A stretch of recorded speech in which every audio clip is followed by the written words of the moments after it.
108 అడుగుల విగ్రహం, 108 ఆలయాలు చెప్పదగునా, వివరించదగునా, చూసి తీరాల్సిందే.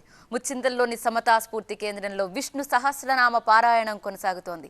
కాసేపట్లో సమతామూర్తి ఉత్సవాలకు అంకురార్పణ జరగనుంది. ఒక్కసారి ప్రత్యక్ష ప్రసారాల్లో చూద్దాం.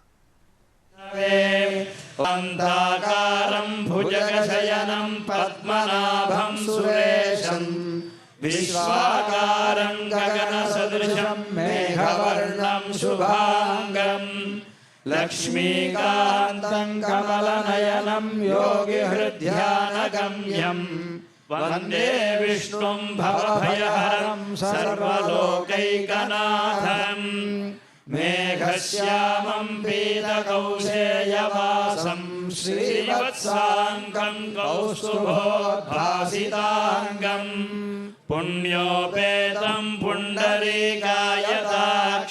విష్ణుం వందే సర్వలోకైకనాథం సశంఖచక్రం సకిరీటకుండలం సపీతవస్త్రం సరసీరుహేక్షణం సహారవక్షస్థలశోభికౌస్తుభం నమామి విష్ణుం శిరసా చతుర్భుజం. హరి ఓం.